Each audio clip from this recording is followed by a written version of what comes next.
Good morning, কেমন আছো সবাই? আশা করি তোমরা সবাই খুব ভালো আছো, সুস্থ আছো। আমরাও ভালো আছি, সুস্থ আছি। আমি ঘুম থেকে উঠে ফ্রেশ হয়ে গেছি। সিনটি তো দেখলে ঘুমোচ্ছে, আর এদিকে দেখো আমার মাও ঘুমোচ্ছে। আজকে সিনটি স্কুল যেতে পারেনি, সকাল থেকে এত বৃষ্টি। আর আমাদের বাড়ির সামনে রাস্তাটা এমনভাবে খুঁড়েছে যে সিনটিতে স্কুলের বাস যাচ্ছে না। তো সেই জন্য সিনটি স্কুল যায়নি, আর বাড়িটা দেখে ধোপা বাড়ি মনে হচ্ছে, কিন্তু কিছু করার নেই। বর্ষাকালে সবার বাড়ির অবস্থাই এরকম হয়। জামা কাপড় মেলবো কোথায়?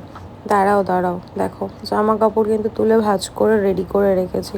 সব পরে জায়গায় গুছিয়ে রাখবো। আর এখানে রয়েছে ব্রেকফাস্টগুলো, সব গুছিয়ে রেখেছি। আমার অনেক কাজ হয়ে গেছে, রান্নাঘরটাও মোটামুটি পরিষ্কার করে ফেলেছি। দিদি রান্না বান্না করে অনেকক্ষণ আগেই চলে গেছে। যেহেতু ওরা ঘুমোচ্ছে, ওদেরকে আর ডাকিনি। আমি একাই সমস্ত কাজ কমপ্লিট করে নিয়েছি। একা একা থাকলে না কাজ তাড়াতাড়ি হয়ে যায়। আজ ব্রেকফাস্টে দিদি করেছে রুটি আর সুজি। সিন্টি তো সুজি খাবে না, তাই জন্য ওকে মাটন দিয়ে দিলাম। আজকে আমাদের লাঞ্চে মাটন হয়েছে, তাই সবাইকে একটু করে মাটন দিলাম টেস্ট করতে।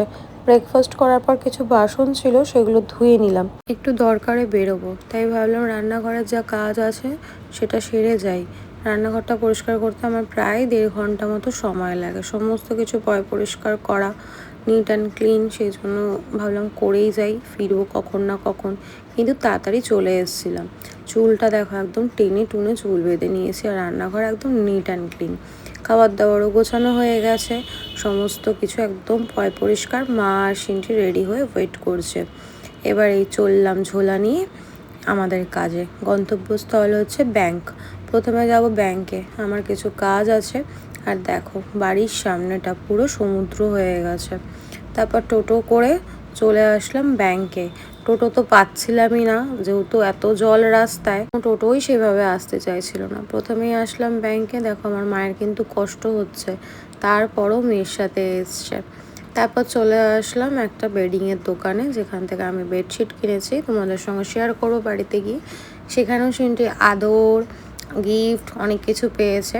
তারপর বাড়ি আসার পর ওর আম্মা আর দাদু এসেছিল, দুজনেই টাকা দিয়েছে।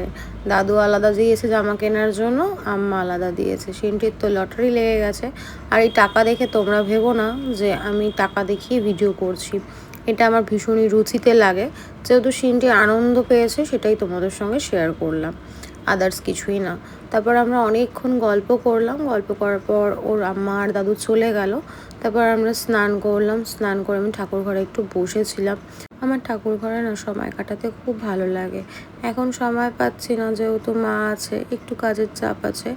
আবার মুখের মধ্যে হয়েছে একটা পকোড়া। যাই হোক, পকোড়ার চিন্তা বাদ দিয়ে দেখো আজকে লাঞ্চে হয়েছে মাটন, আর হয়েছে ভেন্ডি ভাজা পোস্ত দিয়ে। মাটন যেহেতু হয়েছে, ওই জন্য দিদি একটু স্যালাড কেটে দিয়েছে। কি সুন্দর মাটনের রঙটা। তারপর আর ভিডিও করিনি। তারপর খাওয়া দাওয়া করে ঘুমিয়েছি। ম্যাম এসছে, ও পড়ে উঠে দিদিনের সঙ্গে লুডো খেলতে কিন্তু পারে না, কিন্তু তবুও খুব সুন্দরভাবে দান চেলে ওই কিন্তু জিতেছে। তারপর আর ভিডিও করা হয়নি, অনেকটা রাত হয়ে গেছে। সিনটি স্কুলের ড্রেস সব গুছিয়ে রেখেছি। দেখো এখন বাজে প্রায় 12টা, না 12:30 বাজেনি, 12:20। অতনু ওর কাজ নিয়ে বসেছে। তা আমি ভাবলাম পরম্পরা থেকে আমি যে বেডশিটগুলো কিনেছি আর যে গিফটটা পেয়েছি, সেটা তোমাদেরকে একটু দেখিয়ে দিই। আমি এই দোকানটায় ফার্স্ট টাইম না, এর আগেও একবার গেছিলাম।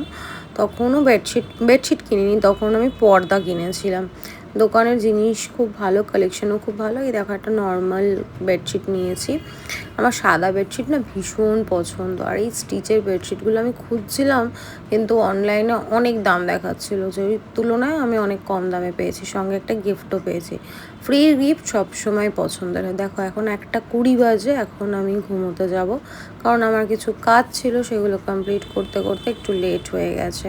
মা আর সিনটি দেখো অলরেডি ঘুমিয়ে পড়েছে, অতনুও ওই ঘরে ঘুমিয়ে পড়েছে। আমি এখন গোপাল ভাঁড় দেখবো, দেখতে দেখতে ঘুম পেলে ঘুমিয়ে পড়বো। আজকের ভিডিওটা এইটুকুই। তোমরা সবাই ভালো থেকো, সুস্থ থেকো, ভালোবাসা দিয়ে পাশে থেকো। আমি যেহেতু ঘরেই থাকি, তোমাদের সঙ্গে শেয়ার করার মতো সেরকম কিছুই থাকে না। যেটুকু পারি সেটুকুই শেয়ার করার চেষ্টা করি। টাটা।